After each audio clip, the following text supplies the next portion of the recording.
Greetings and welcome to Raven's Roost Forge. This is Tate, your host, and today we're going to be forging a blacksmith knife. Let's get started.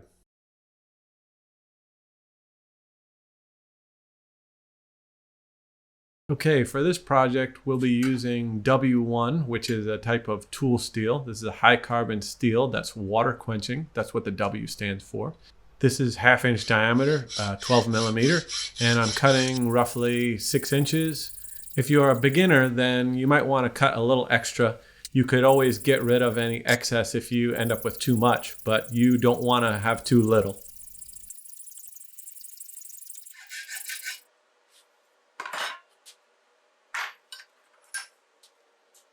Now that I have my piece cut, I'm going to go ahead and just file it and make sure that the end is clean that I cut. And then I'm going to put a generous chamfer all the way around. A good chamfer will help you when you're trying to forge a point onto something. It's a lot easier to avoid forging in cold shuts, or sometimes they're called fish lips, into the tip of a point when you chamfer it first. Okay, let's head out and do some forging. You can see the forge is already hot. I had just finished forging the tongs from the last video when I started this one. I'm going to bring this up to a bright orange. One of the things I like about W1 is that it works well at higher heats. Some tool steels will decarburize very fast, or they'll even crumble when you forge them at a higher heat, but W1 works very well. So during this heat, all I'm going to be doing is trying to start forging a blunt taper on the end of this piece. We'll bring this down to a point, and then this will end up being the point of the knife. This is like forging any other taper, but it's going to be a steep taper. So the work needs to be held at a fairly steep angle, and the hammer blows need to be at the matching angle. So this second heat, I'm just refining that taper and bringing it down to a finer point.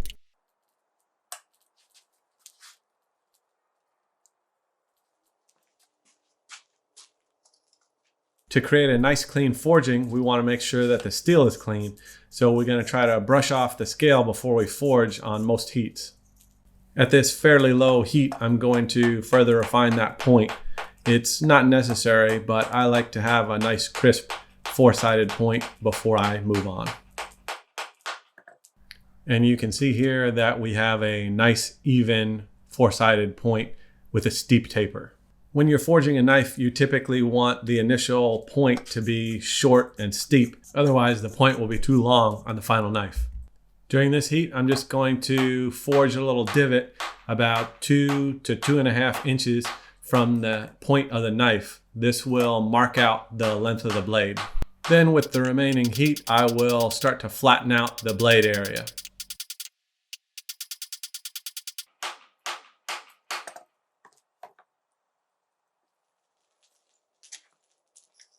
So during this heat, we're just flattening that blade portion out a little bit further. So you can see here that we've just reduced the thickness a little bit, but we've forged a flat on both sides. So we're going to clean it again, and then we're going to begin using the cross peen to widen the blade portion. If we just forged it flat from this point, we would just end up with something long and skinny like a dagger. By using the cross peen and forging with the hammer handle perpendicular to the length of the blade, we can really increase the width of the blade without changing the length very much. When you're performing this widening operation with the cross peen, you want to periodically flip the hammer over and use the normal forging face to forge it flat again. Otherwise, you'll end up with big divots that will be really hard to forge out later.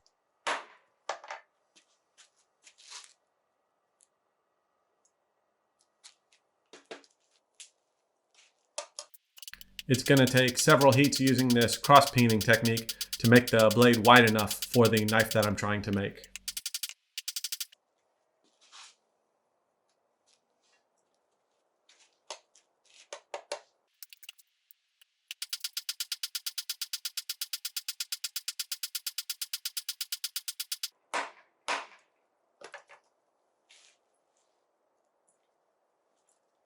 So the knife blade is getting close to the appropriate width.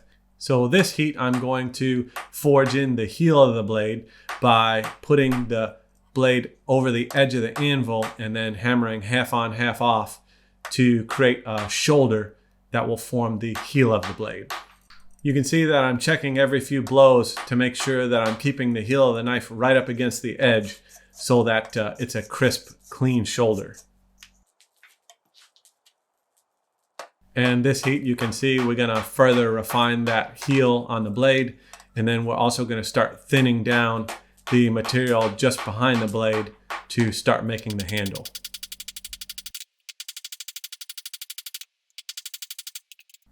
And here you can see that we have a very rough profile for that knife.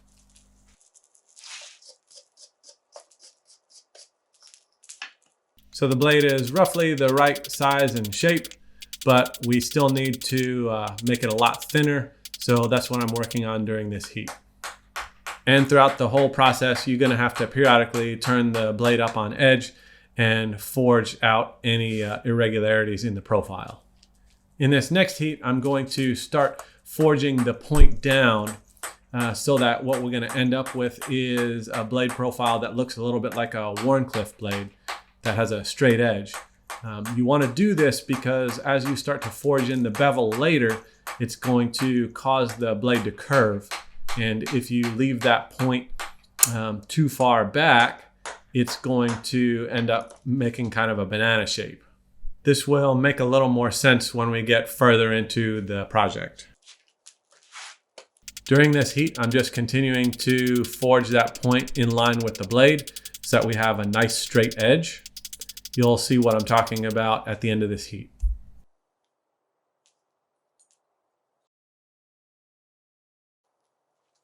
During this heat, we're going to go back to working on the transition between the blade and the handle. We're going to start to make that more thin and narrow.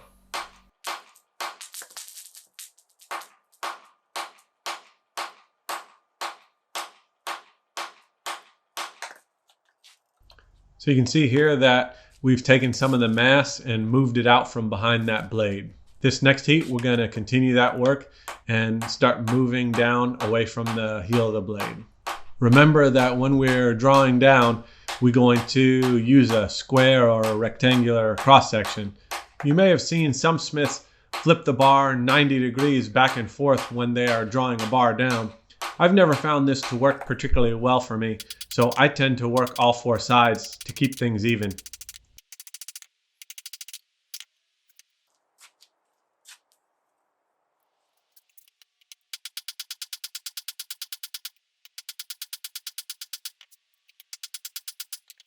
It's going to take a lot of work to draw this half-inch bar down to the correct dimensions, so I'm taking my time and trying to use my heats efficiently. You want to do all of your heavy forging at high temperatures, and then as the temperature gets lower into a low red and then a black heat, you're really just planishing and doing some very light shaping. You'll recall in a previous video we talked about planishing, which is basically just kind of hammer polishing. So it is time to wrap up the evening, and then we'll pick back up here again tomorrow.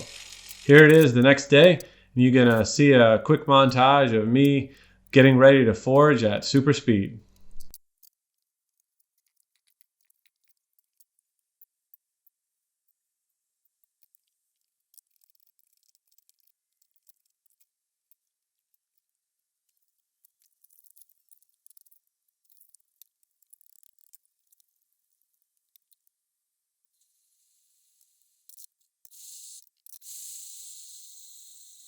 Okay, it's time to get back at it. And we're going to start working on the bevels now. So I have the blade facing towards me at the very edge of my little anvil.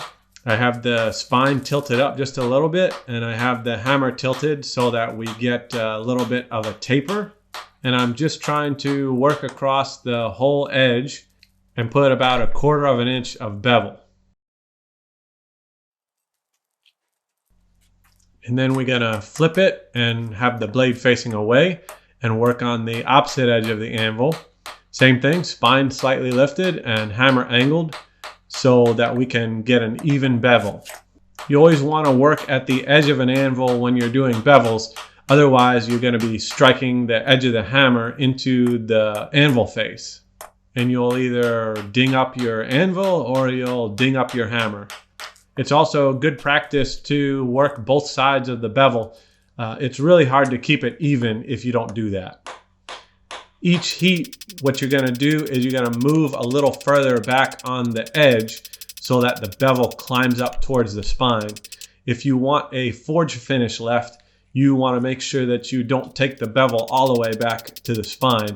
You want to go maybe halfway, and then that way when you grind the bevel, you'll have a little bit of forge finish left towards the spine side of the knife. It's pretty much inevitable that one side of the bevel is going to be easier to forge than the other. Typically, when the edge is facing away from you, that's where you're going to have a harder time. So you're just going to have to take it slow and try to keep it as even as possible.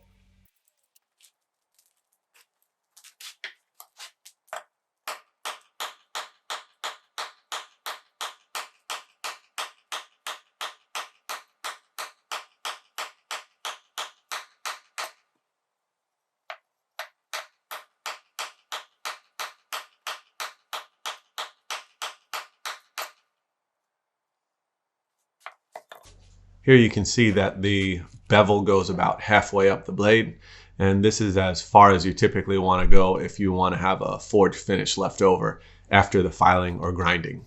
I usually like to leave the spine of the knife a little over thickness until the last stage of the forging. This accomplishes two things. It can take a little bit of the curve out of the blade in case it's over curved, and it also crisps up the flats.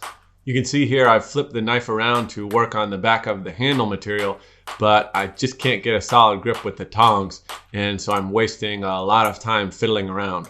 When this happens, you either need to find a new pair of tongs or adjust the ones that you have to fit better. So that's what I'm doing here. I've heated up those tongs and I'm closing the jaws a little bit so that I can grip thinner material comfortably. So you can see here we're quite a bit further along on drawing down and shaping that handle. The battery in the camera died and I didn't realize that it wasn't recording for a little while, so I lost that footage, unfortunately. But in just a moment I'll explain what I did through a couple of drawings that will hopefully help. So what you missed was I formed a taper with the knife held vertically from about 5/16 to about 1/8 towards the end of the tang. So I drew down the thickness, but I allowed the width to flare out. Then the blade was flipped onto its side and I did a reverse taper from about 1/8 thickness by the heel of the knife to about a 1/2 inch at the end of the tang. So there's a taper in two directions. Pulling off a double taper can be a little bit tricky, but if you take your time and work methodically, it's not that bad. In the next few heats, what I'm doing is just lengthening that tang, making it longer and trying to even out both tapers.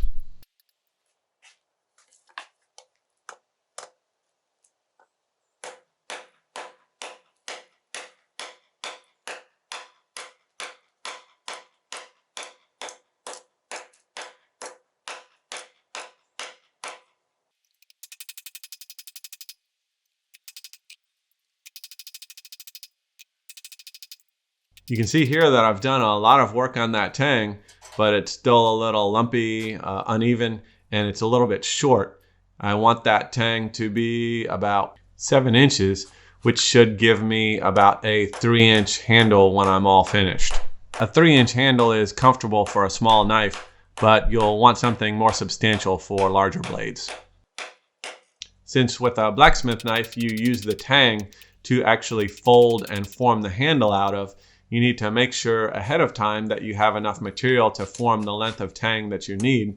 Usually what I will do is figure out what size handle I want to have, and then I will plan to draw the tang out to a little more than double that length so that when I fold the tang around, it makes the appropriate size handle. This will become a little more clear when we get to that step, but if you have a little extra, it's no big deal. You can always cut that off. But if you don't have enough, you're going to end up with a really stubby handle and an uncomfortable knife. So we now have a tang that's about the right length, and we've taken all the irregularities out so that we have a nice graceful taper in both directions, and we're about ready to start shaping the actual handle.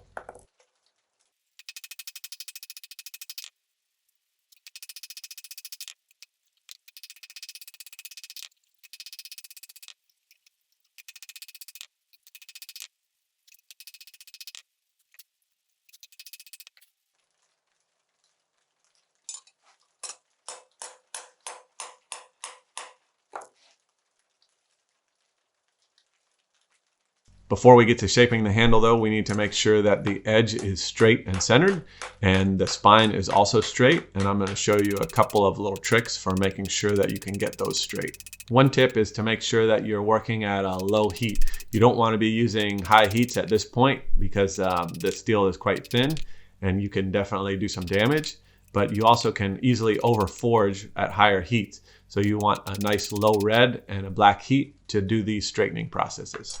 The other thing you want to do is make sure that you frequently sight down the length of the blade and the length of the spine and make sure that everything looks like it's in alignment. It's much easier to see the edge if you use a little chalk along the edge. That'll give you a nice white line in order to sight by.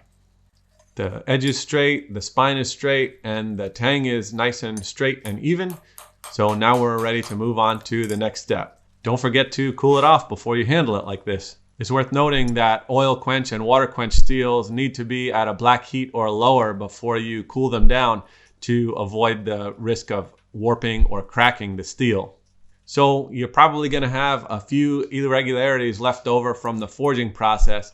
So before we move further, we're going to take it into the shop and we're going to use a file to clean up the tang and the profile of the knife and make sure that everything is the exact right shape that we want. It's going to be a lot harder to work on the tang once it's curved into the shape of a handle. So you want to bevel all the edges and smooth everything out before you get to that point. If you get to this step and you find that you're having a hard time filing the steel, there could be two possibilities going on. One is that you have scale built up on the surface of the steel and scale is quite hard. So you may want to knock that off with a wire wheel or something before you move on. The other possibility is that the blade became partially hardened because it was cooled down a little too quickly. You can remedy this by bringing it back out to the forge, bringing it up to a heat that is just above non-magnetic, so you can use a magnet to test that. And then you want to let it cool down in still air or an insulative material like sand or vermiculite.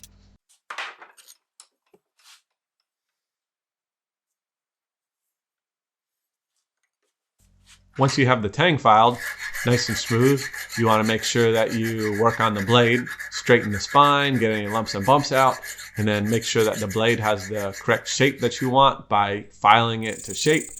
And then we'll be ready to take it back out to the forge and shape the handle. It's worth noting that you don't want to do too much shaping on the actual blade profile because then your edge thickness will end up really uneven. So you want the knife forged pretty close to the final shape when you bring it in. You just want to have to do a little bit of work on the profile. And here you can see I'm going to flip that blade over and actually smooth out the profile, but I'm not doing that much shaping because I don't want to make the edge thickness uneven by really doing a lot of heavy shaping. The last filing operation I'm doing here is just evening out the heel of the blade by putting a little sharpening choil in there using the rounded portion of the file. This is going to make your life a lot easier when we get to the sharpening portion because we're going to put a little curve in the handle to act as a finger guard, and that will get in the way of sharpening if the blade is too close to that handle area. You'll also notice that I'm using a chainsaw file to get into all these tight curves and make sure that they're all nice and smooth. You don't want any irregularities or sharp corners or anything because those will act as stress risers and those can increase the propensity that you'll end up with a crack while you're using the knife or heat treating it. Now we're ready to go back out and actually shape the handle. When we heat it back up, we're gonna form a little curve at the very tip of the tang. The curve is gonna be away from the blade, so toward the spine side. This will form a little finger guard when we fold it over. Remember, you wanna use bending blows here. You don't wanna actually be forging over the edge of the anvil. Your hammer strike should be just off of the edge so that we bend and not forge. Next, we're gonna heat up further on the tang and then we're gonna start bending it around to form the handle. Don't mangle that finger guard that you just forged in there. And you can see here that the anvil itself is not tall enough for me to forge in this curve, so I'm trying to find a different way to do it. So what I decided on was just to start bending it around the anvil itself. If you have limited equipment, you just have to start getting creative. When you're forging in curves like this, you want to control your heats. The steel is going to want to bend where it's the hottest or the thinnest. This also means that any irregularities in your taper will cause you to get kinks or some other problem in the curve. So in this heat, I just heated up the bottom of the curve so I could start to close it up. And I just realized right here that I didn't forge a big enough curve into the finger guard, so it's not coming out how I want. So I decided to just open the handle back up a little bit so that I can work on that finger guard.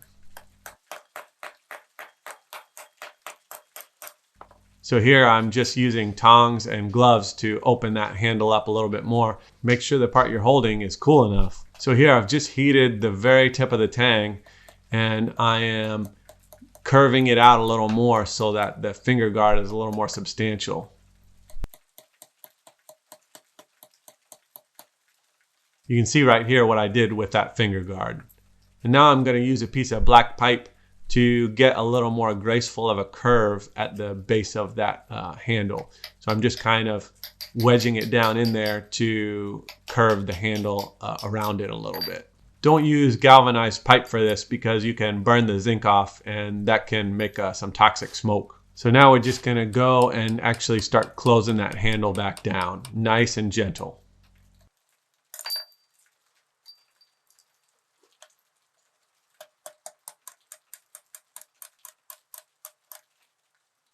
I want the handle to wedge in tightly against the base of the blade, so I'm just tapping it in nice and easy. It's almost inevitable that you're going to end up with a little bit of twist in a handle like this, so I'm using a pair of pliers and tongs to just twist everything back into alignment.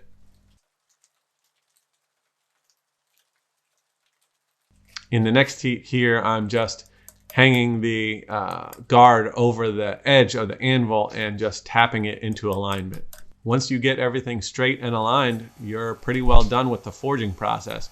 The last step here is just to reheat all the different parts of the knife to a dull red and then allow them to cool slowly in order to kind of anneal it so that the steel is in a nice soft state and the stresses are low, so that when we file the bevels and do any other work on it, it's not going to give us any trouble. This forge produces small heats because it's so tiny, so I have to reheat the blade in sections in order to do this annealing process. In the next video, when we do the heat treatment, you'll see that a tiny forge like this is not much good for heat treating anything more than a couple of inches. This is about the biggest knife that we can probably do in here. I'm going to check with a magnet to see if it's hot enough. It's still sticking, so we need a little more heat. But we'll just go ahead and wrap the video up here. So after everything is cooled down, you can see what we ended up with. We ended up with a nice knife, I think. Now it's ready for filing the bevels, heat treatment, polishing, and then sharpening, and that'll all be in the next video. So I hope you enjoyed the video and you learned something. Don't forget to like and subscribe. See you next time, and happy forging.